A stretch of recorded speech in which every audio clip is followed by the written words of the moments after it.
There seem to be only two kinds of people in Montana Territory, the good and the bad. Sometimes it's hard to tell which is which.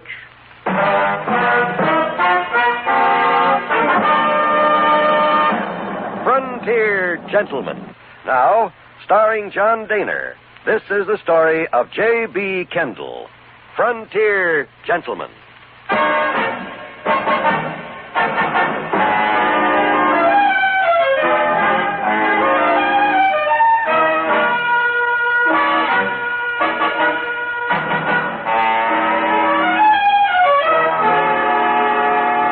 I was on my way back to Fort Benton on the Missouri River when I reached Helena. There, I was lucky enough to receive an offer of transportation in a wagon. So I sold my horse, and we set out on the Mullen Road. My companion, or bullwhacker as he called himself, was a leathery, stringy chap who might have been 50 or 70. It was hard to tell. His name was George Scales, and he seemed more than happy to have someone to talk to. Yes, sir. I was one of the first out of the California gold rush. Went out with my father in 49. How old did you figure I am, boy? Well, 58. 58. Wouldn't think it, would you? Well, 58. Never had a sick day in my life. Been married 3 times, buried 2. The third got took by Apache down in Arizona Territory. I pitied the poor son of a gun Indian that hooked up with her. Boy, she was the meanest piece of calico you ever set eyes on. It was a lucky day for me. Are you married? No, You take my advice, boy. What'd you say your name was? Kendall. Kendall. You ain't kin to the Brown County, Texas Kendalls, are you? No. Well, come to think of it, their name wasn't Kendall, it was Pridgeon. Now, how come you figure I misremembered that? What was we talking about? Well, I'm not quite sure. Now, you take my father. 86 years old 2 weeks back. I'm taking him home to bury him. Oh, I'm sorry. Oh, anything for sorrow. All got to go up Salt River sometime. Old Buzzard's been out in California better than 30 years. That ain't no place for a man to sack his saddle, so last trip out I said, Pa, I got to take you back to Kentucky, because when you bite the dust, it ain't fit to do it in this here place. That's what I said. I see. Yeah, we got us a place in Kentucky. Figure he ought to rest comfortable there. Oh, did he die on the way from California?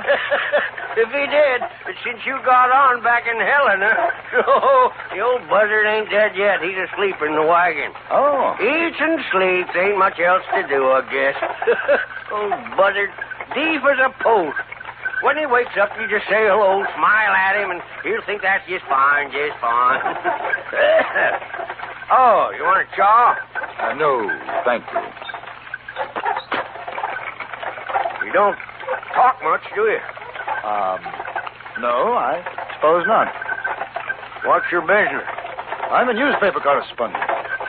Writer? Yes. Newspaper feller, huh? Yes, that's right. Oh.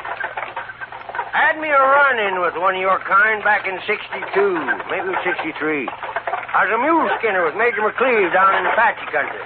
You ever been down there? No. Mean, purely mean country. Ain't fitting for nothing. Hey, Johnny? Hey, the old buzzard woke up. Everything's fine, Pa. I'm hungry. Oh, you ain't never nothing but, Pa. Got a way to go yet, Pa. Hey, this here's Mr. Kendall. He got on in Helena. How do you do, Mr. Scales? Don't matter what you say, just talking loud. Yeah. I understand you're going back to Kentucky. What is he saying? There's no telling. You go on back to sleep, you old buzzard. I'll tell you when it's time to eat. He's going to do it. Guess he didn't like you. Oh? Pa meets a stranger, he'll talk your ear off. Talkingest man I ever seen. If he don't take you, he does what I tell him. Like as not, he'll keep his mouth shut now till you get off in Benton. I'm sorry. Oh, no cause, mister. Man can't help what he is. I just hope you ain't like that sheep-killing dog of a newspaper feller I was telling you about. I sure did sharpen my hoe on him. Well, whatever he did, I assure you I'll be very careful not to make the same mistake. Newspaper fellers. At midday, we stopped for our meal. Scales senior and junior kept up an extraordinary conversation, during which time I was completely ignored. The pair reminded me a little of Dickensian characters, a certain gentleman and his aged parent. After his food, the aged parent clambered back into the wagon and presumably went back to sleep as we continued on our way. An offering of tobacco mellowed scales somewhat, and I felt that possibly I might be forgiven for my sin by association. It was late that afternoon when we saw the three riders. They were halted by the side of the road. If when you know how to use that gun of yours, Kendall, you better be ready to reach. You think they're outlaws? Man's bone seasoned. He don't take chances, not in these parts. Looks as though one of them is hurt. Well, that's a fact, and well, I'll be a whey-belly stump sucker. A woman. One's a woman. Look at that. If that don't beat all. Whoa! Whoa there! Whoa! Hey! Hey, you got trouble? Haven't got any medicines, have you? No, got some whiskey. It's my husband. He's hurt kind of Well, bad. it ain't nothing, I tell you, Dora. Just let me rest a while. We'll get on. You ain't gonna make it, Bill. Shut up. Mister, I'll buy your whiskey. That'll fix me. No such thing. It isn't whiskey you need. Either of you gents know about doctrine? No, ma'am. I know a little, not much. Let him take a look, Bill. Jack, here, come on. Give me a hand down. You know, Kendall, I got a feeling I know that fella. I seen him, but I ain't sure where. Why don't you bring the whiskey out, Mr. Scales? He looks as if he can use it. All right. Here, get your jacket off, Easy, Bill. woman. Now take it easy. Oh, man, that sure looks wicked. You better sit down. There's a rock over there. Yeah. Come along.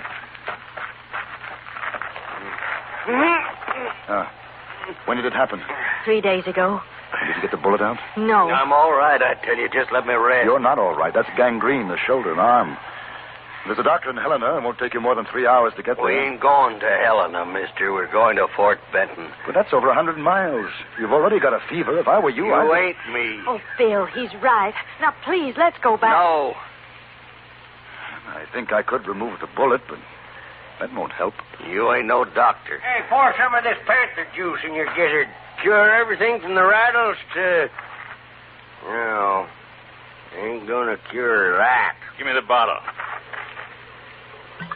Take a good big slug, Bill. Hey, don't I know him someplace? Not likely to, mister. I ain't never forgot a face. I swear I seen his. Mind if I ask your name? I'm obliged for your whiskey. Now, we'll be moving on. Oh, Bill, what good is it going to be? You're sick. You can't ride all that way. I do like he says. Dora, you heard what I said. Come on. Oh, Bill! He'd fainted. We carried him to the wagon, put him inside. The aged parent woke up, smiled pleasantly at the newcomers, and watched with interest as the wife and the one called Jack did what they could to make the wounded man comfortable. I felt a tug at my sleeve. Scales drew me away from the wagon. I know him, I remember. I know who he is. I'll never forget a man's face. Only difference now, he ain't got that mustache he used to wear. The Powder River Kid, Bill Logan, that's who. Ah? Oh, ain't you got no savvy? The Powder River Kid. He's wanted in more territories than even the James boys. Well, I've seen the posters. There's $2,000 reward for him, dead or alive. Well, what do you say? Make pretty good sharings, huh? Muy dinero, 1,000 for you, 1,000 for me. Of course, his wife and his friend might have something to say about that. Then we shoot him. Sure, shoot him now, and then we take the kid on into Benton and collect. I don't think he'll live that long, not without a doctor. We're talking about alive. Posters say live or dead. Come to think of it, we would be better off if we shot him. Might save a sack full of trouble. I seen him draw once, down in Virginia City it was. He fanned 2 men down so quick he had his gun back in the holster before they hit the ground. Mister? Yes, coming. Hey, other feller's getting out of the wagon, too. We gonna kill him? No. He's still unconscious. Mister, you said you could take out the bullet. Maybe it'd do some good. There's too much poison. He's got one chance, and that's to take him back to Helena. Is this your wagon, Mr. Kendall? No, ma'am, it's mine, George Scales. Mr. Scales, I'll pay you $200 if you'll turn around. Take us back to Helena. Well, now, that's a mighty attractive offer. I don't know, Dory. Bill said... I don't care what he says. Right now he's dying. No, I ain't. Mister, my wife offers you $200 to take me back to Helena. You let me rest a while in your wagon till I'm fit to ride the other way. I'll make it $300. That's fair. Yes, sir, that's a fair deal. I'll do that. Make yourself to home. The old buzzard's my paw. If he talks at you too much, just beller good and loud. Go to sleep, you old buzzard. You ride in here with me, Dory. Jack, stay on your horse. Sure, Bill. Just take it easy. All right, boys, let's vamoose.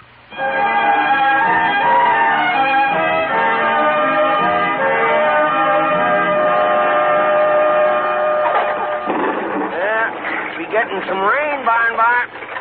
Yes. Might be an idea to camp pretty soon. Bet the Powder River kid thinks so. This trail ain't the softest. Hey, how long you figure till he hangs up his axe? I don't know. But I wouldn't worry about it. I ain't worrying. But I've been doing some thinking. How come you suppose he don't want to go back to Helena? Somebody's after him, I imagine. That's my guess. If somebody's a U.S. Marshal and that Marshal finds him before the kid dies, you figure maybe we'll have to cut another share on the reward? A fine legal point. Well, I ain't going to worry. Dark coming on. Hey, there's a likely looking clearing up the road. Yeah, I got to feed the old buzzard. Hiya! Hiya! Yep! Fire!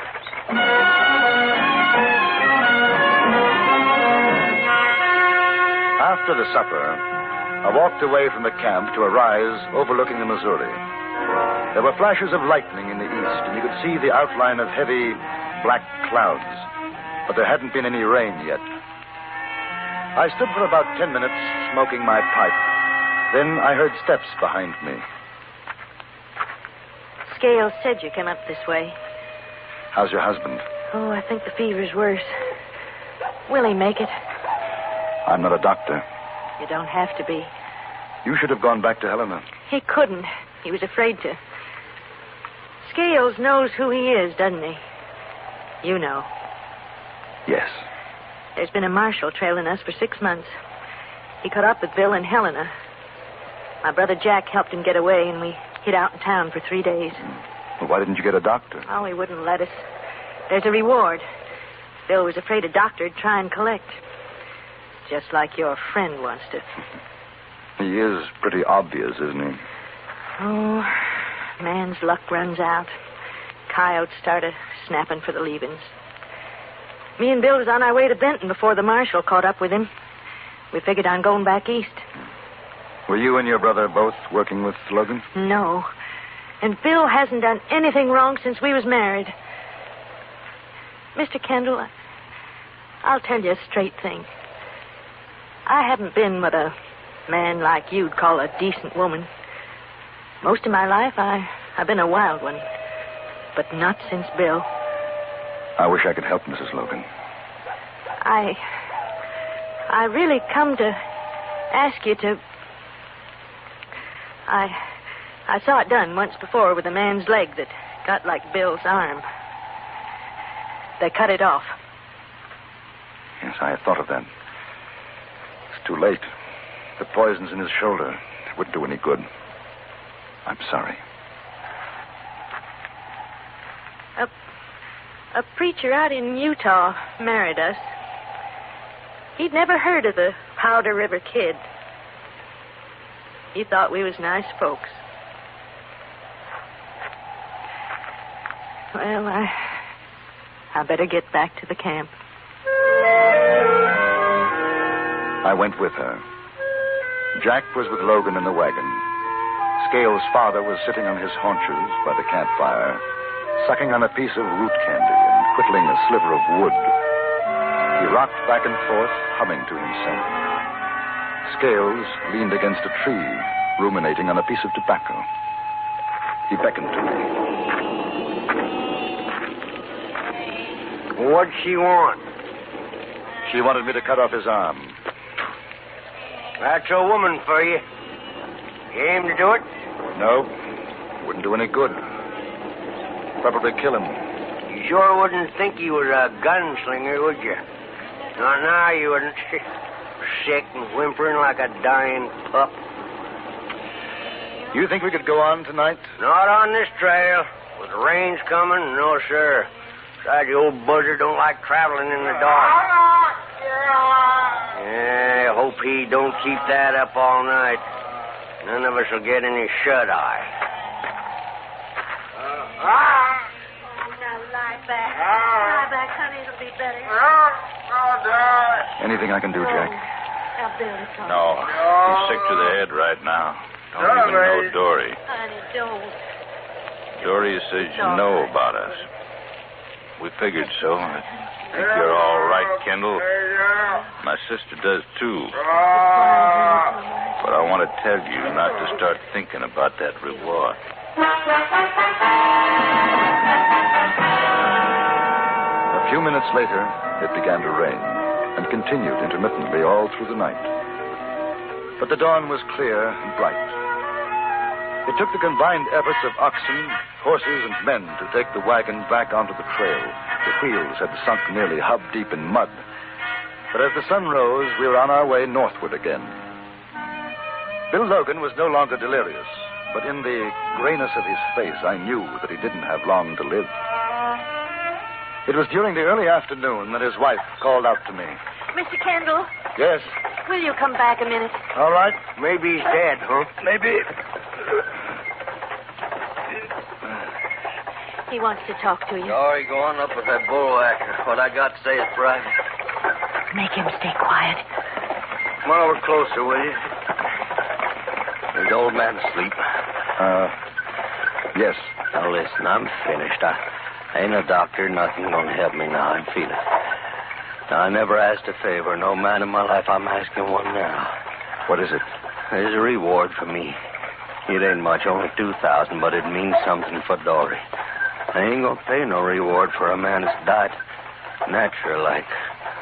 Or if they do like us, not go to that Marshall fellow for starting me off. I want you to fix it so Dory can get it. Well, how? You fill me full of lead.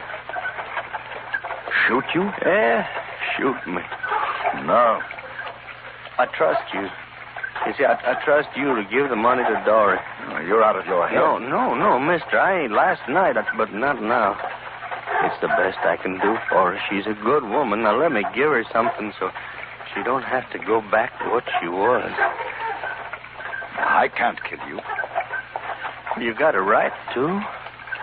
Look, I'm wanted, Kendall. I've done more killings than I can remember. It ain't a wrong thing for you to do. You could say I was trying to escape. No, I can't. If not drawn, It doesn't make any difference. We both know you wouldn't shoot. I'm sorry.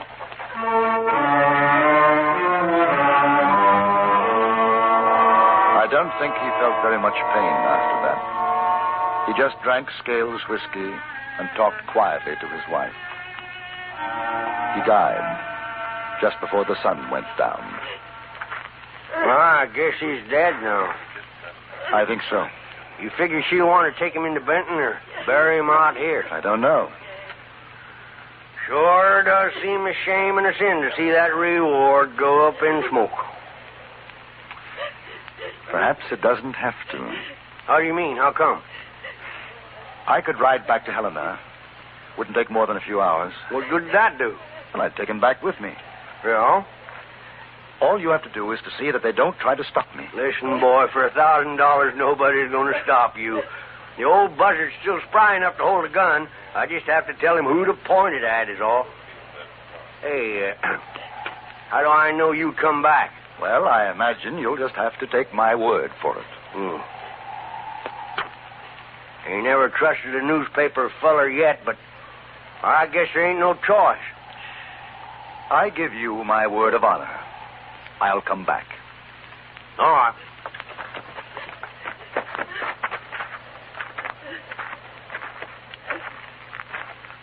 Oh, curry's in there, too. Why, ain't going to be nothing to it. All right, Curry, you keep your hands high. Both if you get over to the other side of the wagon.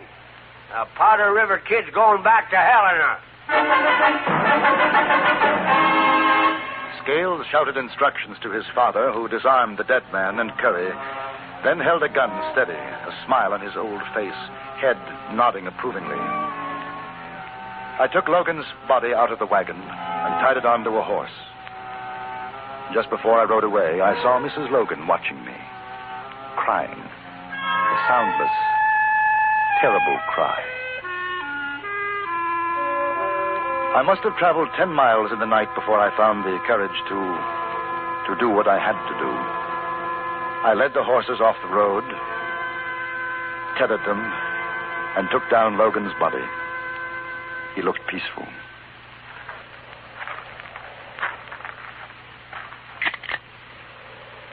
Forgive me, Logan.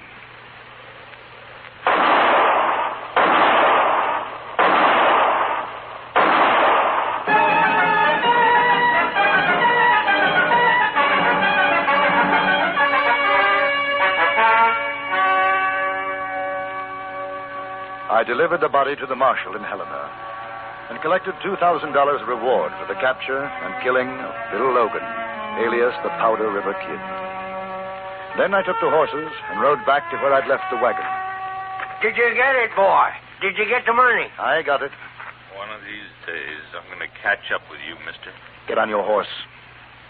You too, Mrs. Logan. Go on. One of these days.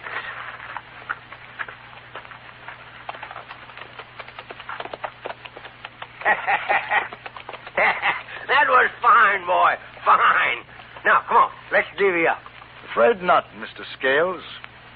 I've got some bad news for you. You are getting nothing. What? Exactly. Drop your gun, or the old buzzard's going to lose his son. Oh. I might have known. Just like the other one. A stinking, no good, low-down Goodbye, newspaper Mr. feller. Scales. It's been a most unpleasant association. I took Logan's horse and caught up with Mrs. Logan and her brother a little further along the Mullen Road. I gave her the $2,000, and together we rode on into Fort Benton, Montana Territory.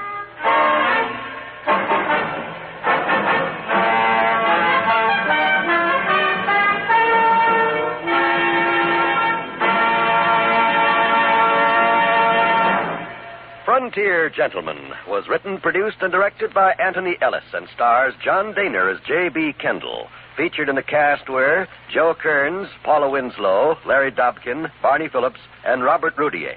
Music was composed and conducted by Wilbur Hatch.